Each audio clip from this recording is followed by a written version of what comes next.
Este es mi tercer año en Zaragoza Florece. El año pasado no pude venir. Entonces el proceso es que ellos te mandan la opción de un lugar u otro. A veces no tienes opción, pero a veces te dejan escoger. Y entonces a partir de aquí la fuente el año pasado no se hizo porque querían un cambio. Y entonces este año me dijeron si quería dejar. Entonces yo creo que lo más interesante para vosotros como estudiantes es entender el proceso, ¿no? De un evento o de una decoración a un espacio, sea un restaurante, sea una obra de arte en un sitio o una decoración de una casa, da igual, ¿no? Entonces, para mí hay diferentes puntos de vista de cómo tratar el tema, cómo lo evolucionas. Entonces, si coges una parte artística, que aquí a veces es un poco complicado, debo decir, porque no hay plena libertad, ¿vale? Entonces trabajas sobre, por ejemplo, un concepto. El concepto lo puedes coger a partir de la historia del monumento, la historia de la ciudad, la temática del año, lo que desees. Y a partir de aquí lo vas evolucionando y trabajando. Pero si es una parte artística, debe haber una parte sentimental, una parte emocional, una parte creativa, y la parte técnica o floral pasa a ser, no diré un segundo plano, porque al final es el primer plano, pero no es lo prioritario, ¿vale? Entonces, para mí Zaragoza Florece es muy complicado realizarlo así. Y desde el punto de vista de florista, yo lo trato distinto, ¿vale?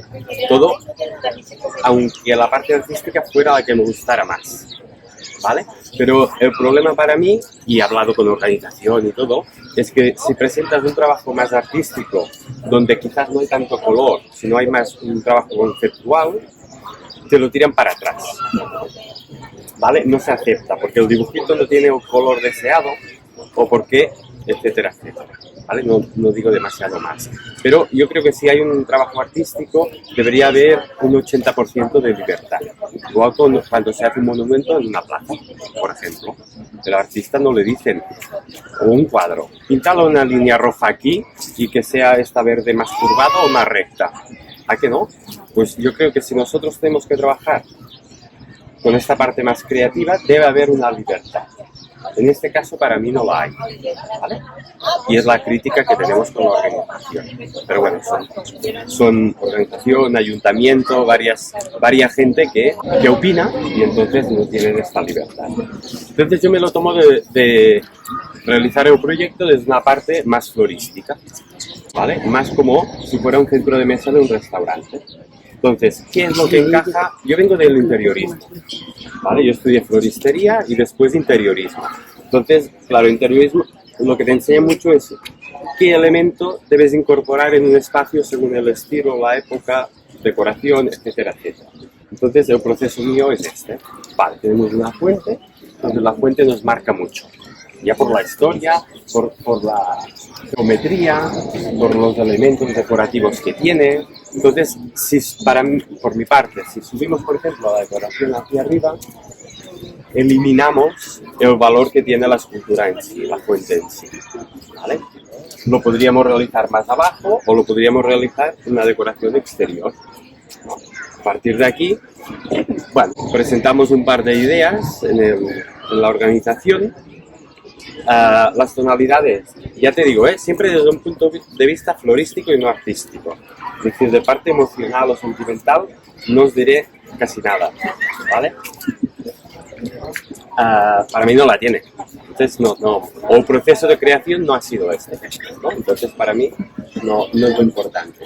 Entonces, las tonalidades que iban aquí florales eran blancos, amarillos, rosas, azules, principalmente violáceos, pero todo muy suave y pastel, ¿vale?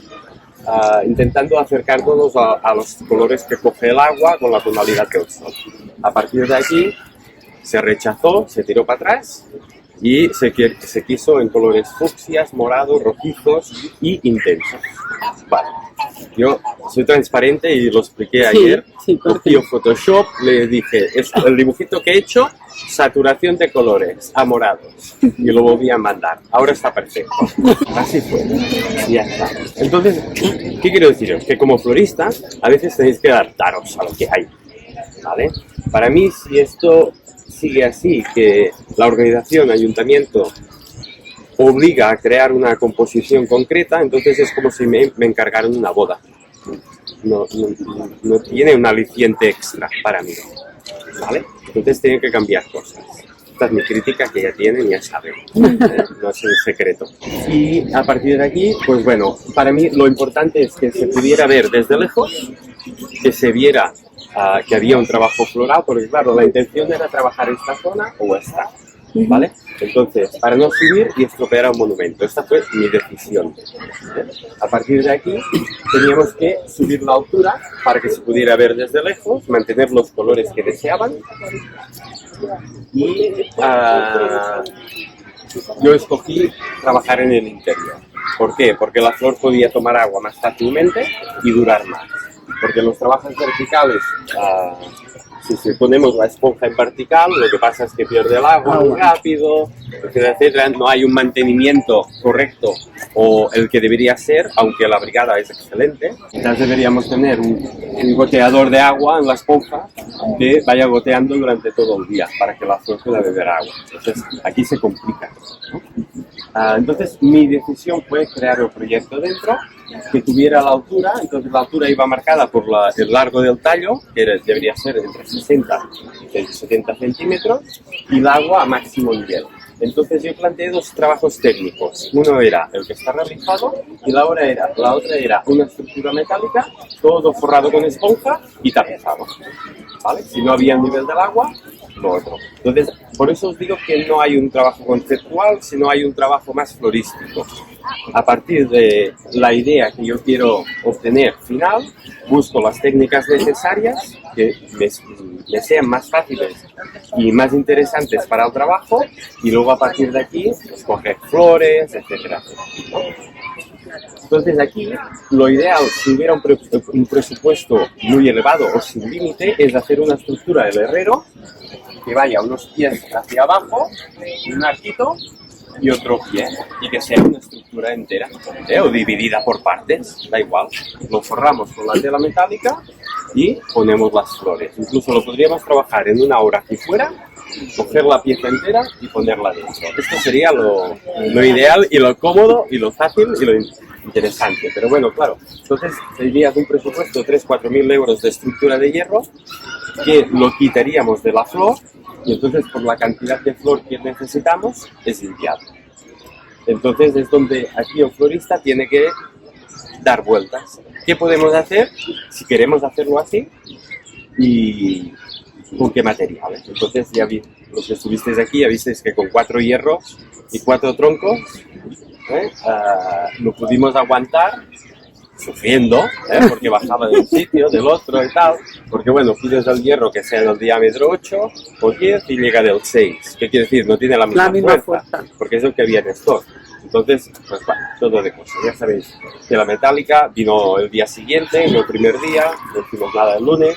Entonces, la idea era lunes y martes por la mañana crear toda la estructura, martes por la tarde rellenar de troncos, porque el tronco lo que da es la fuerza en la tela metálica y por eso no necesitamos tantos hierros, y después del miércoles poner ya las flores. Pero bueno, se fue retrasando un poco, pero al final apretamos y salió. El proceso es un poco este. Es decir, yo quiero un resultado final que sea que se vea la flor desde lejos, que cuando vengamos aquí veamos un trabajo floral con ritmo, con profundidades, no un tapiz completamente. Y la elección de trabajar con flor o planta, como florista siempre prefieres flor, aunque sabes que con el sol se va a marchitar y es un problema. ¿Con plantas se puede hacer? Sí, pero debería ser muy distinto el trabajo y perderíamos el encanto completamente. Entonces ya tenemos los colores que están decididos por un lado, tenemos la estructura que la tenemos clara como lo queremos hacer, y después nos falta la flor. La flor buscamos por color lo que nos piden y un poquitín por tamaño, ¿vale? Porque las dimensiones son muy grandes, por eso hay tanta hortensia. Hay el allium, que es grande, y entonces el crisantemo, el clavel, y 3 variedades de crisantemo, 6 variedades de clavel, y el allium, sí, las calas y el anturium, es con la flor que deberíamos crear las profundidades y el juego de líneas. ¿vale? Por el proceso de creación y por cómo llegó material una cosa a la otra, no pudimos hacerlo correctamente al 100%, ¿vale? Porque lo ideal hubiera sido poner la hortensia y el allium, ¿vale? Todo en el agua, ya queda casi cubierto, la hiedra, la planta de hiedra, la planta de bogambilia, etcétera, etcétera, y al final poner el clavel y el crisantemo, ¿vale? Porque ahora lo que nos ha pasado es que el crisantemo y el clavel se ha quedado como muy escurrido, demasiado. Entonces sí que pusimos los claveles al final para poder resaltar, ¿vale? Ya sabéis que pasó 4 o 6 horas sin agua toda la flor, entonces la flor, porque bajó el nivel del agua, de la fuente, etcétera, etcétera, la flor, el tallo que habíamos cortado se secó, entonces ya no vuelve a beber. Son cosas que ya no podemos nosotros hacer. O nos quedamos toda la noche a trabajar, que hubiera sido la única solución posible. A partir de aquí es hacer, a nivel floral, crear unas manchas de colores que rellenan, como son las hortensias, una distribución que le llamamos aleatoria. ¿Qué quiere decir? No quiere decir la ponemos donde queremos. Sí, no. Quiere decir que agrupamos 2 hortensias juntas, una más separada, la distancia de otra más, 3 distancias distintas repetitivas. Quizás no os disteis cuenta, vosotros lo rellenabais, yo pasaba por detrás y le echaba alguna más por allí para crear esta distribución, que no fuera tan regular, ¿vale? ¿Podría ser regular? Sí, pero yo prefiero, en este caso, irregular, porque siempre le damos un toque más natural al añadir la hiedra y la bogambilia. Y entonces con el clavel, las calas del anturio pasa lo mismo. Con el anturio lo que buscábamos era crear líneas de cruce que lo que hacen es la unión visual de la composición y te hace que tenga una lectura circular, ¿vale? No son manchas solo de colores, sino hay un juego de líneas que va de un lado a otro. Y esto se crea con las ramas, con el anturio, con las bogambilias y las hiedras. A partir de aquí es una gama floral, pues desde un rosa pálido a un poco morado, llenando con tonalidades pasteles y con tonalidades más intensas. ¿Contento con el resultado? Sí, pero sabe mal que después de todo el trabajo vuestro, nuestro y de todos, la flor podía estar bien casi los 3 días, sí. Y el primer día ya está mal por causas externas. Cuando la parte técnica de cortar bien el tallo y ponerlo directamente al agua, tiene un resultado. Si cortas el tallo, lo dejas 6 horas sin agua y después la pones al agua, ya no bebe agua. Entonces, esto es lo que tenemos de aprender, ¿no? Como floristas, para si hacemos un trabajo de un evento o cualquier otra cosa. A partir de aquí, la temática gotas de fantasía o gotas del agua, o no sé cómo era el tema, y que si las gotas se transforman en colores. Bueno, mi proceso es al revés. Yo busco la parte técnica, la parte resolutiva, y a partir de aquí le saco el tema y la descripción. Son 2 procesos de creación distintos. O podríais crear el proyecto a partir de un material.